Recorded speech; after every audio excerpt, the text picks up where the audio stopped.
Biplab Deb long live, বুবাকরা long leave, Manik Saha long live, Biplab Deb long leave.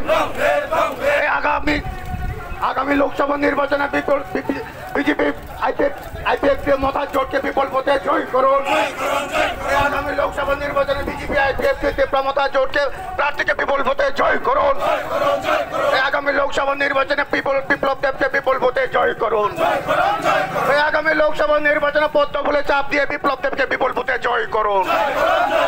আগামী লোকসভা নির্বাচনে পদ্ম ফুলে চাপ দিয়ে বিপ্লব দেবকে বিপুল ভোটে জয় করুন। এটি প্রমতা বিজেপি লং লিভ, এটি প্রমতা বিজেপি লং লিভ, প্রমতা বিজেপি লং লিভ। লোকসভা নির্বাচনে প্রমতা প্রার্থী বিপ্লব দেবকে বিপুল ভোটে জয় করুন।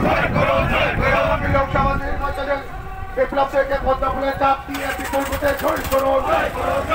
আগামী লোকসভা নির্বাচনে বিপ্লব দেবকে বিপুল ভোটে জয় করুন।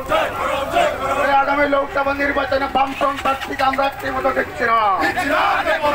আগামী লোকসভা নির্বাচনে বলুন নন ত্রিপুরা বলুন প্রত্যেকের সাথে শুধু খেলা করেছে। আপনারা ভালোই জানেন ওনারা শুধু ত্রিপুরাদের সাথে সেন্টিমেন্ট করেছে। পাহাড় থেকে সমতল প্রত্যেক অংশের মানুষকে শোষণ করেছে, বঞ্চনা করেছে, বেকার যুবকদেরকে বেকার রেখেছে। সেই জন্য আমি বলছি 2024-এ মোদী আরেকবার আসছে আর আমরা এই কেন্দ্র থেকে পশ্চিম আসাম থেকে শান্তিরবাজার কেন্দ্র থেকে আমরা বিপুল ভোটে বিপ্লব দেবকে আমাদের দিল্লিতে পাঠাতে হবে। কারণ কি আপনারা জানেন 2018 সালে টানা লাগাতার 25 বছরের সেই বামফ্রন্ট শাসনকে কে মুক্ত করেছিল? সেই বিপ্লব কুমার দেব। আজকে 2024 সালে লোকসভা নির্বাচনে আমাদের কাছে আরেকবার সুযোগ বিপ্লব দেবকে দিল্লি পাঠিয়ে জাতি জনজাতির মধ্যে একটা ঐক্যতা ধরে রাখার জন্য। কারণ আমরা জানি আমাদের পার্টি তীব্রমথা পার্টি আগে একটা কথা বলেছিল, যারা আমাদের ত্রিপুরা সাথে সলিউশনের জন্য কথা বলবে আমরা ওনাদের সাথে জোট বাঁধবো।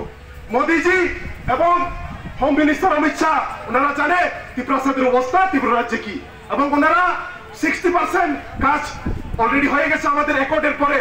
আর 40% কে যদি সাকসেস করতে হয় আমাদের ত্রিপুরা মথা বলুন, বিজেপি বলুন, আইপিএফটি বলুন, পাহাড় থেকে সমতল আমরা সকলে একটা চিহ্নকেই মনে রাখবো আগামী 19 এপ্রিলের জন্য, সেটা হচ্ছে পদ্ম চিহ্ন। কারণ আপনারা জানেন সিপিআইএম এবং কংগ্রেস ওনাদের যে মিতালি, ওনাদের যে গোপন প্রেম এখন সবাই জেনে গেছে। কারণ দেখেছেন সিপিআইএম আমলে কংগ্রেসের অনেক লোক খুন হয়েছিল, ওনাদেরকে জেলে যেতে হয়েছিল। তদ্রুপ কংগ্রেস আমলেও সিপিএমদের অনেক খুন হতে হয়েছিল, জেলে যেতে হয়েছিল। কিন্তু আজকে দিনে দাঁড়িয়ে ওনারা আজকে জোট বেঁধেছে।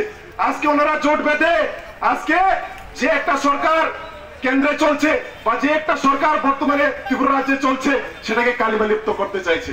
সেজন্য আমি এই বাজার সভার মধ্যে দিয়ে সরকারকে একটা অনুরোধ করব, আপনারা 19 তারিখ পদ্ম চিহ্নে ভোট দিয়ে বিপ্লব দেবকে জয়যুক্ত করুন বিপুল ভোটে।